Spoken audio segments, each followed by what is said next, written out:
Los temas más relevantes en Puebla, explicados por los expertos en el área. Acompáñanos en 30 minutos con Angélica Chevalier.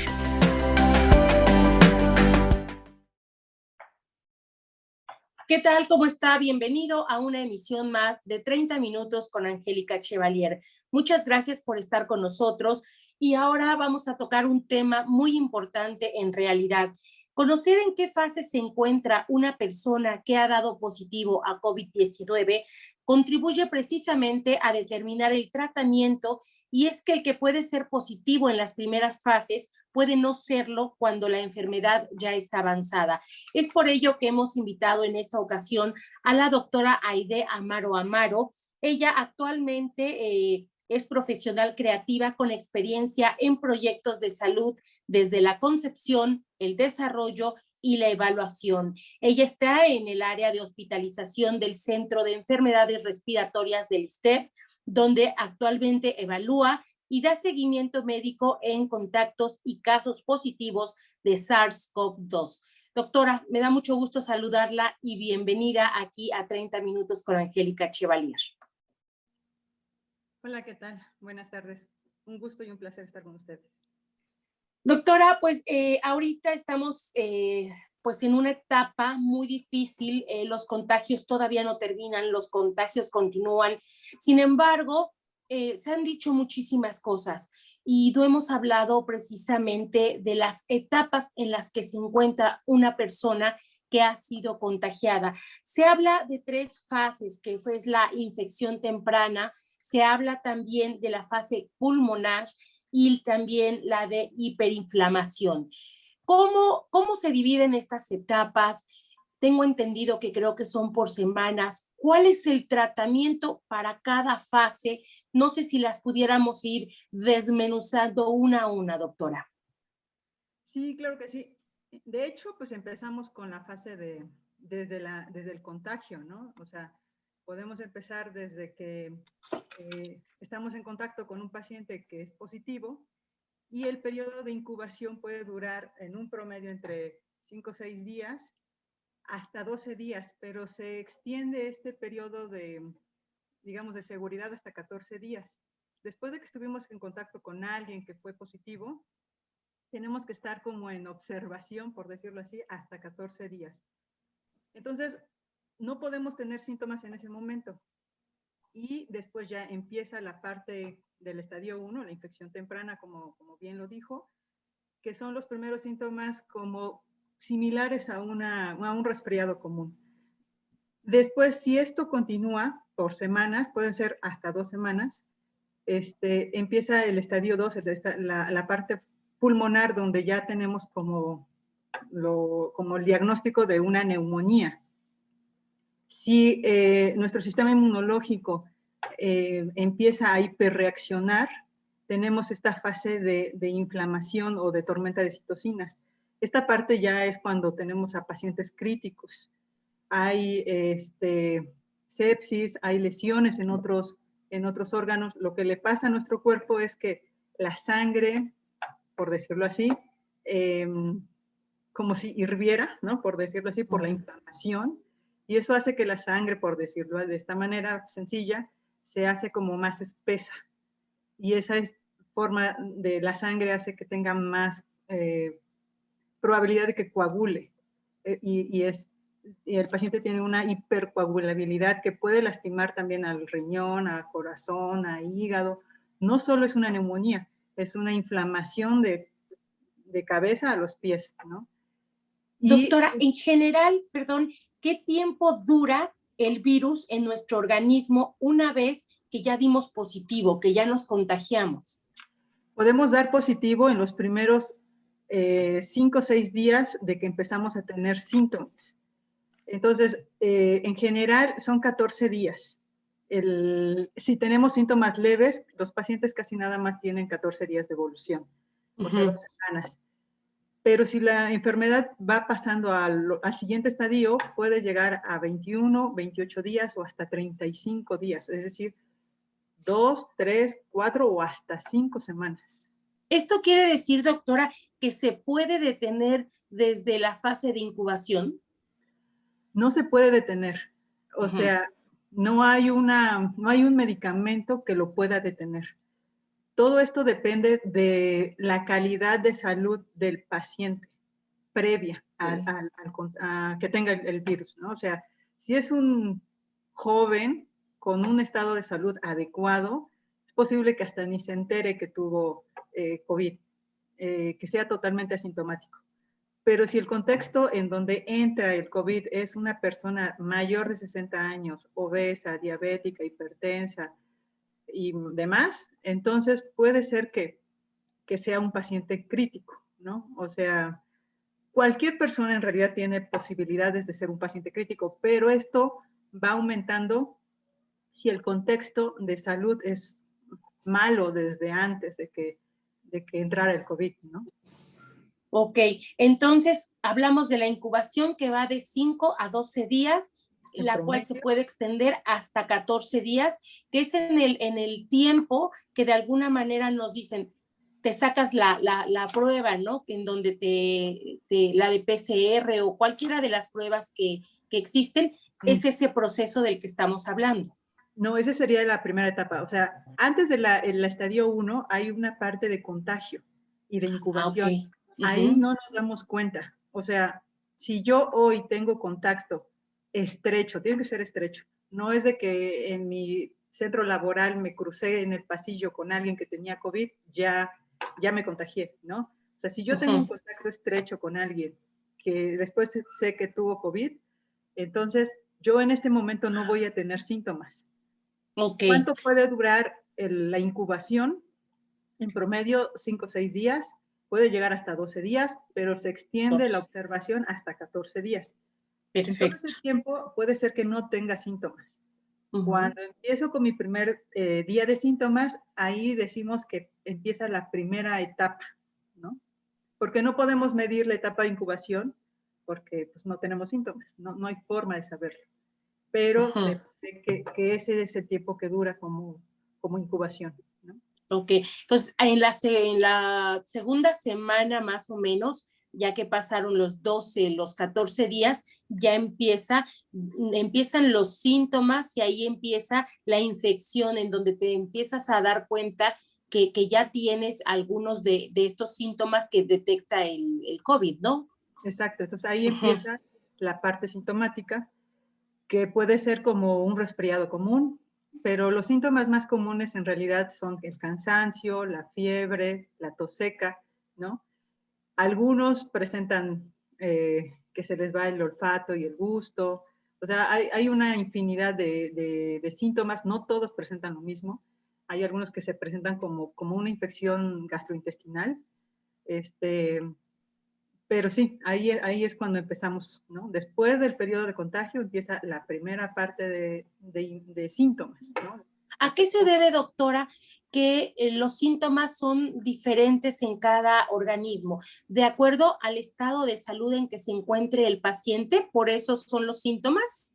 Sí, el estado de salud, por decirlo de manera equivalente, sería dependiendo de la calidad de su sistema inmunológico. Si el sistema inmunológico es, digamos, fuerte, joven, ¿no? Pues es posible que los síntomas sean menores. La gran mayoría de los pacientes, digamos el 100% de los pacientes, un 75% va a tener síntomas leves, molestos, que pueden durar las 2 semanas y casi todos se van a recuperar en este porcentaje, ¿no? Otro 20%, por decirlo así, va a requerir hospitalización, o el restante 20-25%. Y de este que requiere hospitalización, un 5% más o menos va a ser pacientes críticos.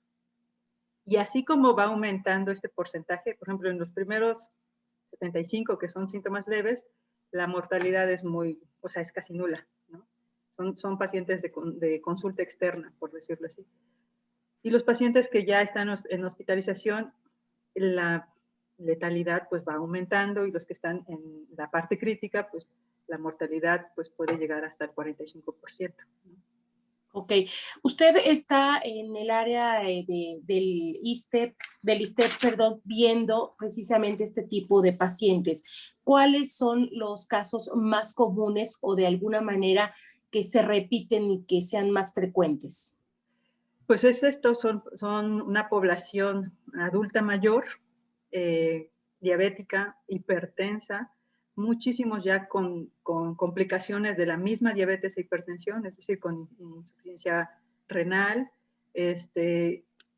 y obesa, ¿no? Básicamente es nuestra población que tenemos hospitalizada. No por esto quiere decir que no hemos tenido pacientes jóvenes, pero también son pacientes jóvenes con obesidad o con cáncer o con otro tipo de cuestiones, ¿no? También la gran mayoría de los que tenemos en hospitalización se han dado de alta y pocos hemos tenido que bajar a terapia, donde hay otros profesionales con otras capacidades que hacen otros procesos, ¿no? Pero la gran mayoría los damos de alta. En esta segunda etapa, en la de infección temprana, ¿es ahí donde ya al paciente se le establece un tratamiento para darle un seguimiento a esta enfermedad? Sí, el tratamiento va a depender de los síntomas. El que dé positivo no nos determina el tratamiento, porque todavía no existe un tratamiento específico para COVID, ¿no? Si los síntomas son leves, el tratamiento también es así, sintomático. O sea, si me duele la cabeza, pues algo para el dolor de cabeza. Si tengo diarrea o mareo, pues para esto. Si no tengo datos de dificultad respiratoria, no necesito dar tratamiento para neumonía, ¿no? Entonces, no me determina el tratamiento el que sea positivo o negativo, me lo determina qué tipo de síntomas tengo. Si son leves, si ya son si ya es un síndrome de dificultad respiratoria, y si también este síndrome es leve o ya es grave, y ya eso me determina la intubación, o sea, no es que sea positivo, ya lo voy a intubar, ¿no? Es qué tan grave tiene los síntomas. Si son síntomas leves, necesitamos también un tratamiento sintomático, no necesitamos ser tan agresivos ahí.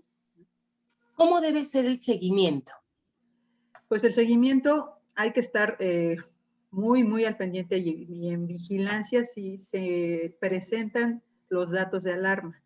Los datos de alarma pues, son fiebre mayor a 38 grados, si hay dolor opresivo en el pecho, pero la reina, digamos, de los síntomas de gravedad sería la sensación de ahogo. El que yo suba escaleras, por ejemplo, y que no me cansen antes, pero ahora sí me cansan, si me sofoco, se me va el aire, ese ya es un síntoma de cuidado y ya tenemos que checar porque puede estar evolucionando ya a una neumonía. Entonces, yo lo que hago es que sí, a mis pacientes externos los estamos checando al menos una vez por semana o que nos notifiquen si tienen estos síntomas de alarma, acudir inmediatamente al servicio de urgencias. En el caso que ahora se ha recomendado mucho que se esté uno tomando todo el tiempo la oxigenación. En este sentido, ¿cuál es la oxigenación correcta que debe tener un paciente o una persona en general? De manera satisfactoria, mayor a 90, pero excelente sería mayor a 94. Si está bajando a 88, 89, ya hay que ir a revisarlos. Pero hay que tener en cuenta que la oximetría es una herramienta muy útil, pero tenemos que combinarlo con los demás síntomas. O sea, si yo tengo mi oxímetro 70 y me veo así como ahorita, sin dificultad para respirar, sin dolor de pecho, sin fiebre, es posible que mis manos estén frías, es posible que se me acabó la pila de mi oxímetro, es posible que el sensor no esté bien o que tengo uñas postizas. O sea, no lo dejarnos llevar solo por la lectura del oxímetro. Si no corresponde a una persona que esté con dificultad respiratoria, no tengo por qué angustiarme. Entonces, hay gente que se está tomando la oximetría cada rato y está más ansiosa por eso. Entonces, es como si yo dijera, bueno, pues parece que va a llover y el cielo está nublándose, es por algo, ¿no?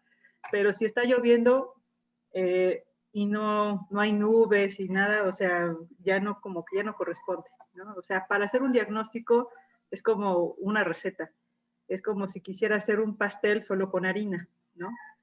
Necesito otros ingredientes. Entonces, para hacer un diagnóstico igual, no solamente es la oximetría, hay otros elementos, ¿no? Pero sí, si están en vigilancia, es una herramienta útil. Pero si no, solamente me los va a poner más ansiosos. Es importante entonces, doctora, estar atento de cuáles son los síntomas que tenemos y que de alguna manera cada uno va conociendo su organismo, ¿no? Su cuerpo y dice, esto yo antes no lo tenía, ahorita estoy sintiendo, entonces ahí sí poner un poco de atención, pero tampoco, como usted dice, alarmarse, ¿no? En este sentido.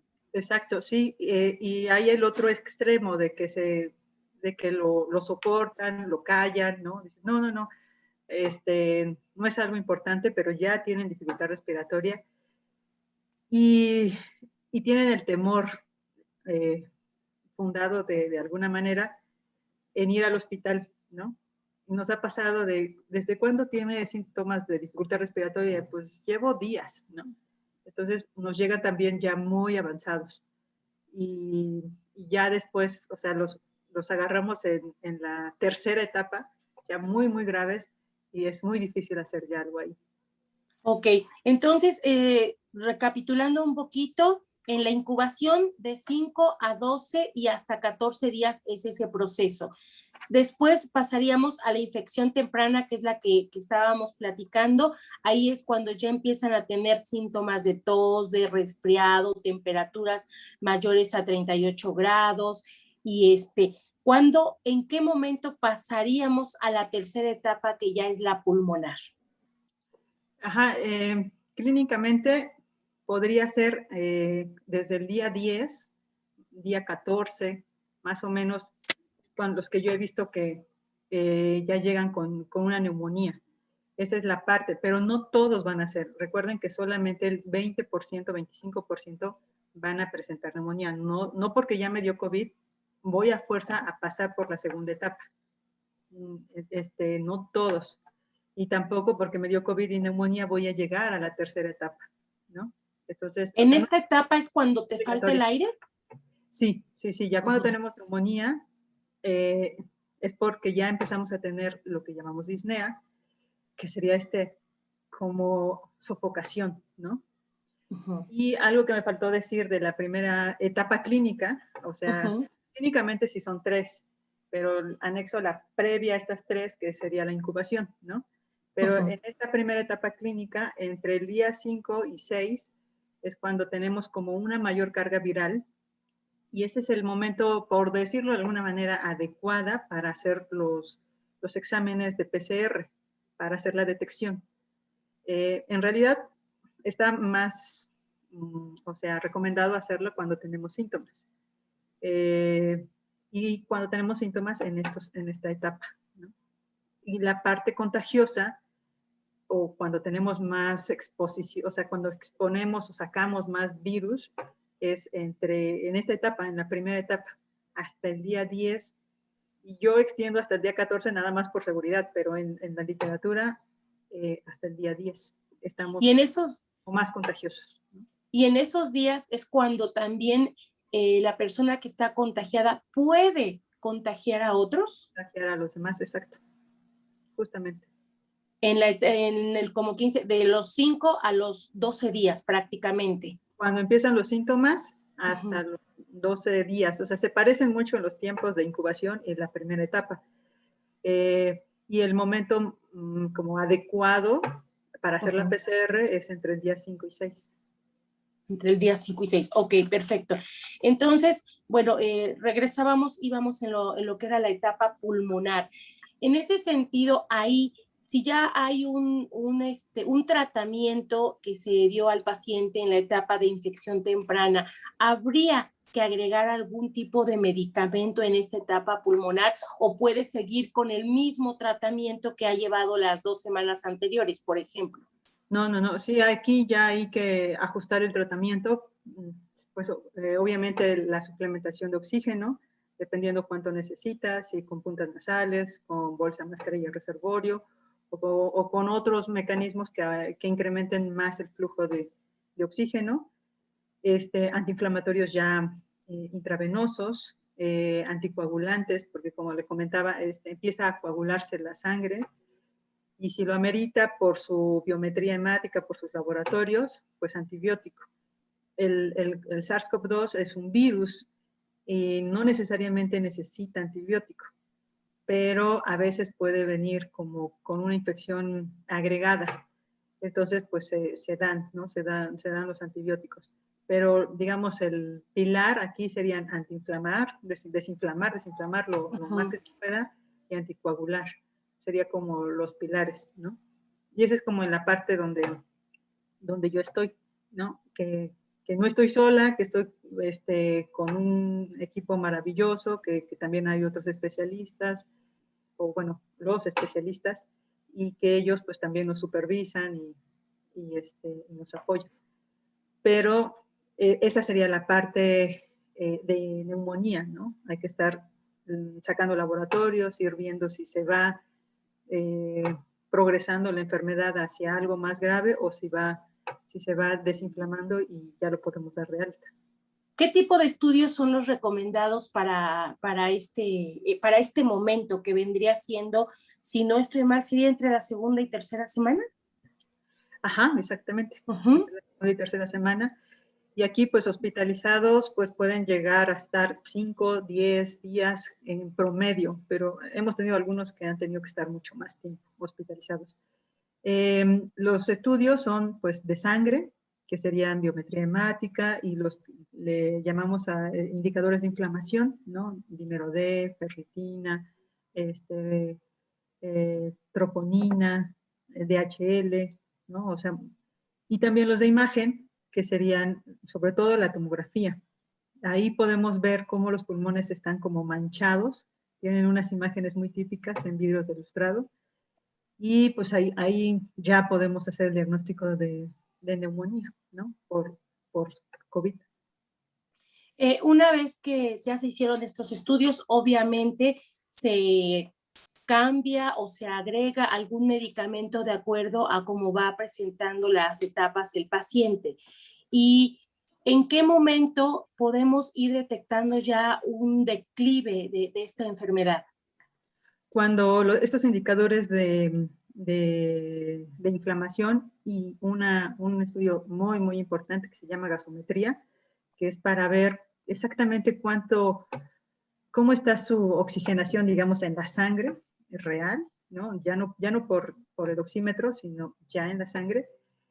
Si esta no mejora a pesar de que tenga el suplemento de oxígeno, y si esta saturación de oxígeno está bajando mucho más allá de 80%, a pesar de tener este suplemento, y también si esta forma de respirar, esta mecánica ventilatoria, está haciéndose cada vez más con mayor esfuerzo, ¿no? Ya le llamamos que tiene un síndrome de dificultad respiratoria grave.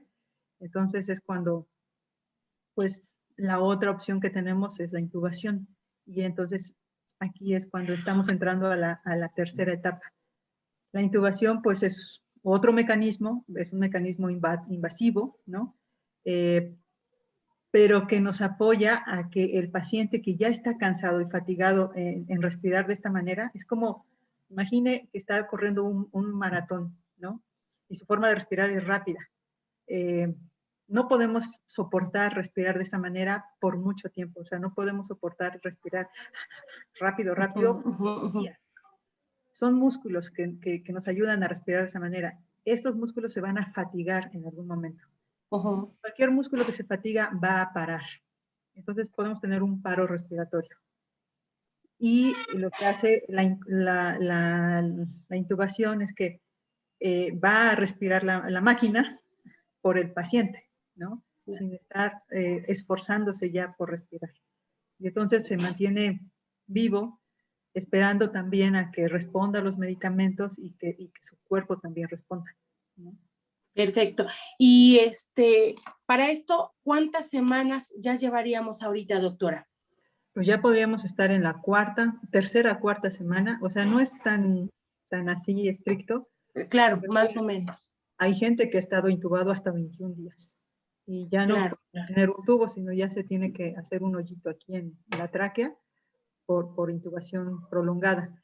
Hay gente que ha estado hasta mes y medio, ¿no? Hospitalizada junto con la intubación y eso. Ahí ahí ya no están respetando tanto las semanas, ¿no? Pero sí, aquí ya pues la mortalidad, le digo, pues es muy alta, pero no se debe a porque se intubó. O sea, hay mucha gente que dice, es que yo no me quiero intubar porque me voy a morir. No es la intubación la que produce la mortalidad, sino que es la enfermedad la que produce la necesidad de intubación, pero ya esa enfermedad tan avanzada en esta tercera etapa de etapa hiperinflamatoria o de tormenta de citocinas es la que produce que aumente el riesgo de muerte. Perfecto. Doctora, pues desgraciadamente se nos ha ido el tiempo súper rápido.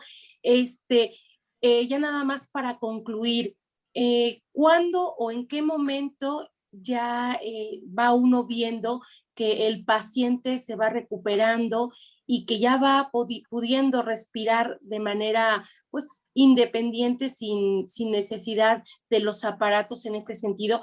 Y obviamente quiero creer que después se tiene que hacer una nueva prueba a que salga negativo, ¿no? En este sentido. Sí, rápidamente, pues cuando damos de alta es porque empezamos a bajarle su necesidad de oxígeno, a destetarlo, ¿no? Algunos se destetan completamente, otros quedan con una pequeña dependencia de oxígeno y los enviamos a casa con su oxígeno. Obviamente ya los marcadores de inflamación han disminuido mucho, ya su forma de respirar es tranquila, toleran caminar, toleran hacer unos ejercicios pulmonares con un inspirómetro incentivo, no tienen fiebre, o sea, su estado de salud regresa, ¿no? No al 100%, pero regresa a lo suficiente para poder ir a casa. Y sí, los egresamos con una cita de control, con laboratorios y radiografía de control, pues para vigilarlos, ¿no? Hay gente que tiene todavía síntomas por un tiempo prolongado después de que los dimos de alta, como la fatiga, algunos con tos, ¿no? Y que eso pues va a continuar. Los estudios para saber si tuve COVID son los de anticuerpos. A veces nosotros ya no repetimos la PCR otra vez, pero se pueden hacer anticuerpos para saber si ya se activaron. Y la inmunidad, desgraciadamente, no es tanta. Así que, pues el comercial es vacúnense cuando ya tengamos la oportunidad para toda la población, porque pues es el único mecanismo que ahorita va a estar disponible para prevenir COVID. ¿En el periodo donde están contagiados es viable la vacuna? No, hasta ahorita se recomienda que mientras no tengan una activación, o sea, una infección activa, no nos debemos vacunar. Se recomienda que al menos después de 14 o hasta 30 días de que tuve COVID, pudiera vacunar.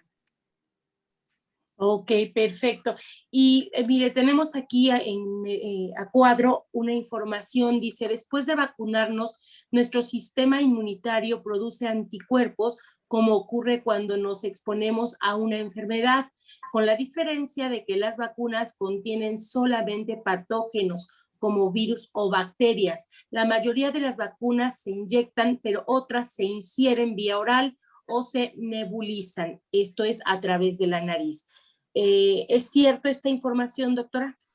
Pues mire, en el caso de la vacuna de COVID, en realidad los que tenemos son por RNA mensajero. Es decir, no es que tiene realmente el virus, tiene un pedacito del virus. Y la vacuna simula la enfermedad, ¿no? Pero no es que nos van a meter el virus al cuerpo y que nos vamos a contagiar y ese tipo de cosas. Ahora, las vacunas, como simulan la enfermedad, van a estimular al sistema inmunológico. Pero no es una magia. No cuando me vacunan, ya en este momento ya estoy protegida. Necesitamos darle tiempo al sistema inmunológico a que produzca estos anticuerpos y puede tardar entre 3 semanas más o menos.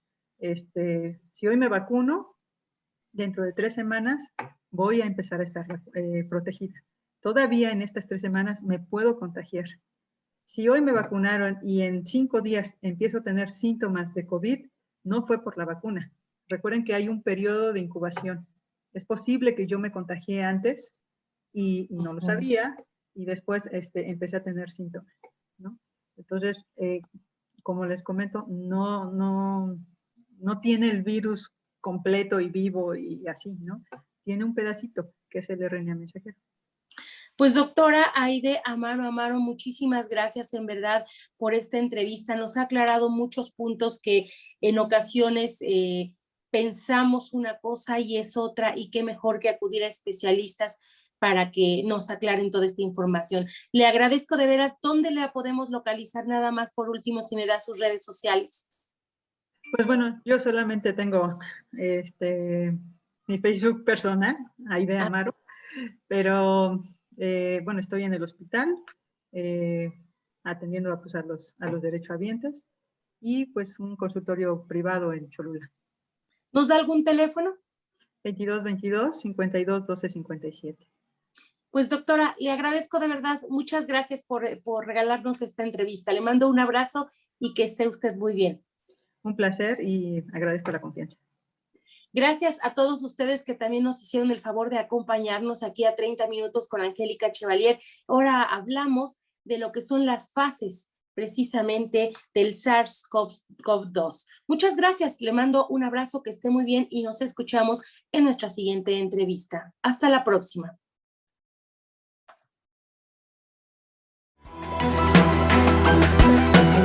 «30 minutos con Angélica Chevalier» concluye por hoy. Te esperamos en nuestra próxima emisión. Sígueme en Twitter, @AngieCheva.